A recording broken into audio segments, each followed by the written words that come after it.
Bonjour à tous. Aujourd'hui, nous allons apprendre à rédiger un papier de position persuasif et factuel pour le MUN, qui reflète fidèlement la position de votre pays attribuée. Commençons. Objectif de la session. L'objectif est clair. Créer un document stratégique et basé sur des preuves pour convaincre les autres délégations. Votre papier doit être ancré dans la réalité du pays que vous représentez, jamais dans vos opinions personnelles. La première phase, recherche et acquisition de connaissances. La première étape est la recherche approfondie. Vous devez maîtriser 6 piliers. Premièrement, l'histoire, par exemple les conflits ou traités clés. Deuxièmement, la politique, là où se pose la question qui gouverne le pays aujourd'hui. Troisièmement, l'économie, ses forces et ses faiblesses. Quatrièmement, la démographie, qui compose sa population. Cinquièmement, la mémoire collective, les valeurs culturelles de ce pays. Sixièmement et dernièrement, les relations internationales, comme ses alliés et rivaux. Utilisez des ressources comme les sites gouvernementaux. Deuxièmement, analysez le thème du comité. Ensuite, analysez le thème du comité en posant 3 questions. Premièrement, comment ce thème affecte-t-il votre pays? La deuxième question, qu'a déjà fait votre pays sur ce sujet? Troisième question, quel facteur culturel ou économique influence sa position? Prenons un exemple. Si le thème est la sécurité alimentaire, un pays comme le Soudan du Sud mettra l'accent sur l'aide humanitaire. Passons à la troisième étape de la première phase.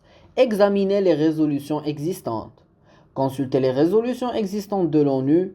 Par exemple, si votre pays a soutenu la résolution 2417 sur les conflits et la faim, utilisez cela pour renforcer votre position.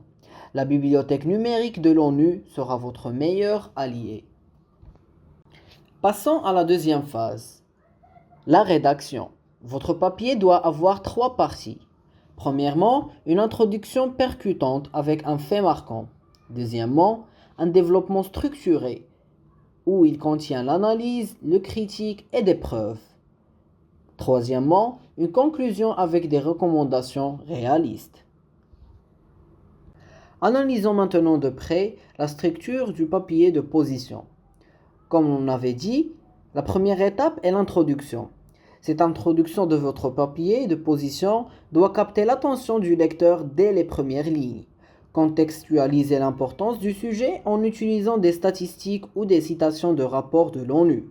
Ensuite, énoncez clairement la position de votre pays. Donnons un exemple. La France plaide pour des accords climatiques multilatéraux favorisant le transfert de technologies vertes.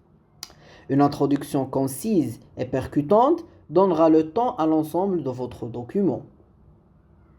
Passons au corps du document, le développement. Dans le développement, soyez très précis. Premièrement, expliquez les causes profondes, par exemple le colonialisme ou bien les inégalités. Deuxièmement, critiquez les échecs passés. Donnons un exemple, les sanctions en Syrie ont aggravé la crise.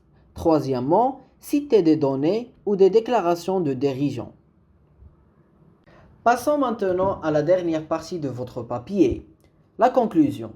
En conclusion, proposez 2 ou 3 solutions réalisables. Par exemple, créer un fonds pour les technologies vertes. Un autre exemple, renforcer les partenariats régionaux comme l'Union africaine. Ce qui est important, c'est prioriser ce que votre pays peut réellement accomplir. Voilà des petits conseils pour la rédaction de votre papier de position. Gardez toujours un ton formel et évitez les opinions personnelles.